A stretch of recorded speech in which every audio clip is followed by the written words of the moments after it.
Hey everyone, it's Zach with Palantir Research. We've got the Palantir community talking about ticker symbol U's latest video on the company, while Palantir also continues to put out its own news. So looking at the stock first, Palantir is flat or slightly down around $18, giving up the early morning gains as of this recording, while the indices are slightly green. So I'll keep an eye out to see if we get any true Christmas rally, as we're only a week away from the actual holiday.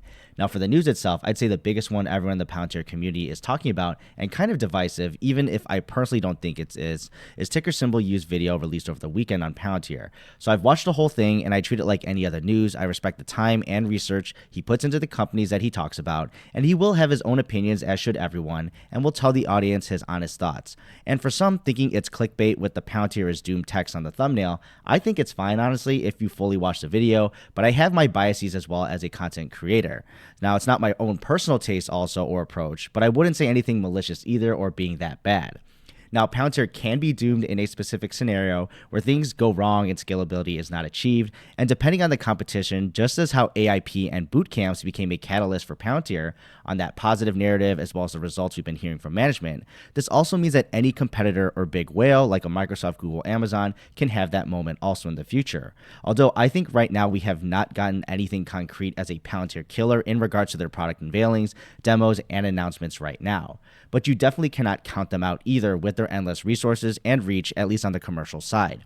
And I don't want to take his thunder or put words into his mouth, so check out his video for the explanation for not putting Palantir content out, and it's related to being able to experience Palantir directly, as well as why he wanted to raise concerns about the pros and cons of Palantir's current go-to-market strategy and the competitive landscape. As he is someone who's had the experience with Palantir's products directly and is an engineer by trade, my recommendation still is just to be logical and listen with open ears. But as always, everything is personal to your own situation, and we have our own twists and interpretations and individual experiences that gives us that diverse range of perspectives as a community on Palantir as a company or a stock, or the combination of the two, which can sometimes diverge greatly. But either way, it's up to you to make up your own mind.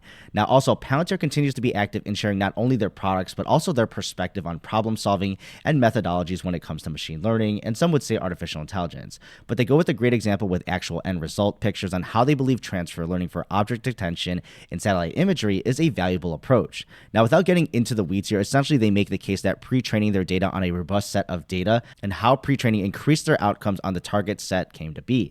So I think for most regular folks who don't want to get into the weeds can check out the pictures here where you can see the object detection differences. Although it's only a few pictures, think of it first as if it was a war zone or a disaster area.